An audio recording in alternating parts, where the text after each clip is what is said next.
Você já se pegou fazendo tudo para Deus, servindo, correndo atrás, achando que está fazendo tudo que Deus quer, mas você se sente cansado, sobrecarregado e às vezes parece que você é pouco produtivo espiritualmente falando e muitas vezes até mesmo com falta de prioridades.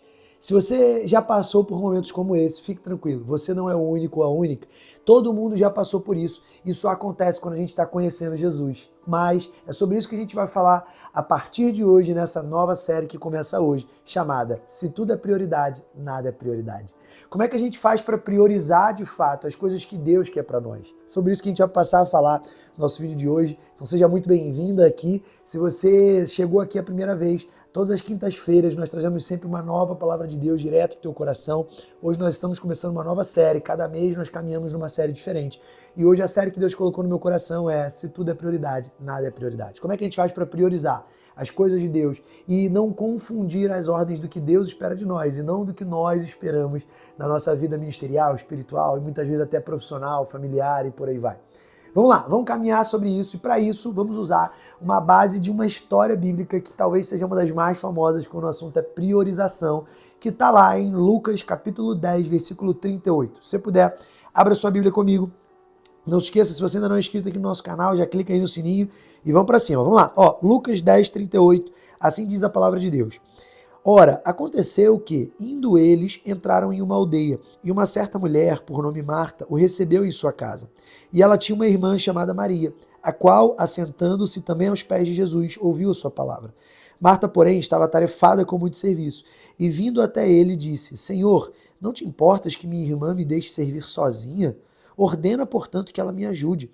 E Jesus, respondendo, disse-lhe, Marta, Marta, tu estás preocupada e perturbada com muitas coisas, mas uma coisa só é necessária. E Maria escolheu a boa parte, a qual não lhe será tomada.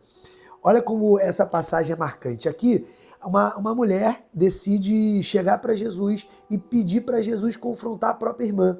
Então Marta e Maria eram irmãs, mas no momento que Jesus chega no local que elas estavam, na casa delas, a Marta começa a ouvir a palavra de Deus e querer aproveitar a presença de Jesus ali, enquanto Maria decide arrumar a casa, servir, e ela não estava fazendo nada de errado, ela estava fazendo algo que era o papel dela, ela tinha que servir bem para qualquer pessoa que estivesse chegando como visitante na casa dela, mas era Jesus ali, e a irmã decide aproveitar a presença, enquanto ela decide ficar servindo ali as coisas, as comidas, arrumar a casa, e aí no meio daquilo Jesus fala, Marta, Maria, você está escolhendo a pior parte, eita, pá, confundi tudo aqui, a Marta que está escolhendo a melhor parte, porque ela está aproveitando a presença.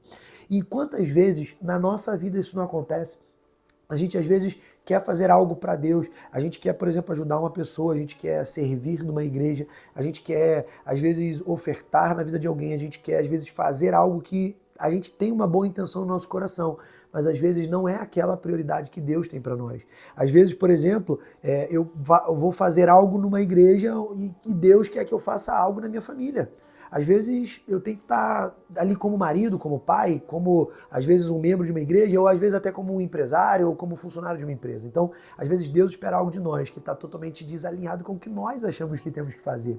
E é por isso que nós não podemos agir como Maria nesse caso. Nós não podemos simplesmente priorizar o que nós achamos mais importante, mas deixar a vontade de Deus em segundo plano.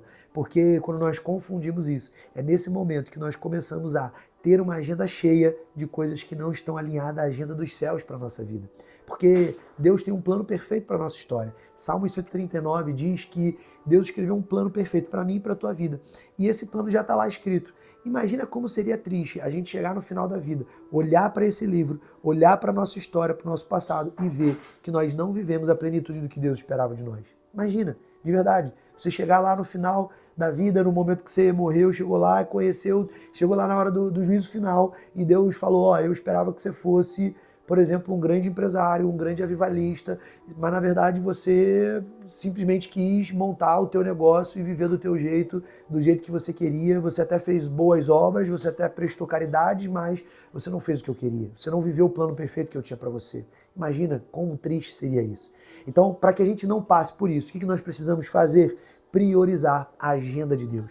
A nossa agenda, o que nós pensamos, os nossos planos, não são muitas vezes os planos de Deus. Por isso que a Bíblia diz, o coração do homem pode fazer planos, mas o nosso futuro a Deus pertence. Ou seja, Deus sabe o nosso futuro, Ele tem um plano perfeito. E se nós queremos viver esse plano perfeito, nós precisamos consultá-lo. Nós precisamos orar, discernir os tempos e as estações e buscar direção em Deus, para que nós saibamos priorizar o que realmente deve ser prioridade. Muitas vezes você está num momento que talvez você tenha que priorizar mais a tua família do que a igreja.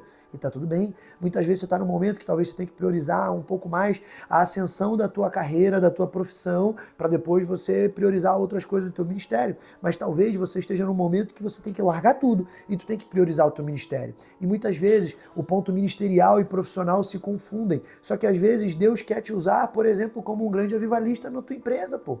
E tá tudo bem, às vezes Deus tem um plano perfeito para você.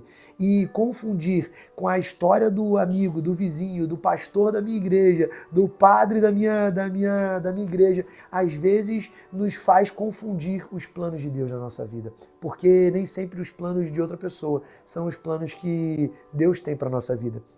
Por isso nós precisamos consultar qual é o plano perfeito que Deus escreveu para a sua vida lá em Salmo 139. E quando nós começamos a entender, muitas vezes esses planos eles não são liberados na nossa vida. Deus não libera tudo. Ele não libera já como é que vai ser esse ano, o ano que vem, tudo, mas às vezes ele libera como é que vai ser o teu mês que vem. Às vezes ele libera como é que vai ser até o final do teu ano. Às vezes ele libera o que você tem que fazer para os teus próximos 2, 3 anos. E conforme Deus vai te instruindo e te liberando novas ações, você vai priorizando a agenda de Deus na tua vida. Priorizar a agenda de Deus é importantíssimo para não cairmos no marasmo de ter uma agenda cheia, acharmos que estamos sendo produtivos, quando na verdade nós estamos lotando a nossa agenda de coisas que não nos conduzem para os caminhos de Deus. Às vezes com boas intenções, às vezes com bons propósitos, às vezes fazendo coisas boas na vida de outras pessoas, às vezes servindo uma igreja ou até mesmo outras pessoas, mas muitas vezes desalinhada da agenda de Deus.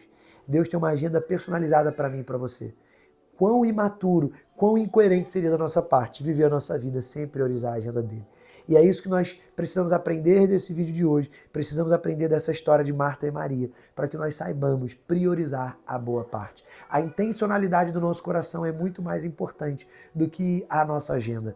E a agenda de Deus é muito mais importante do que a nossa. Então, precisamos priorizar isso. Se você não sabia disso, ou se você sabia, mas não estava priorizando, esse é um convite para que você passe a fazer isso a partir de agora. Vamos orar para a gente finalizar? Feche seus olhos se puder. Senhor, em nome de Jesus, nós te agradecemos, Pai, pela tua palavra que é viva e eficaz.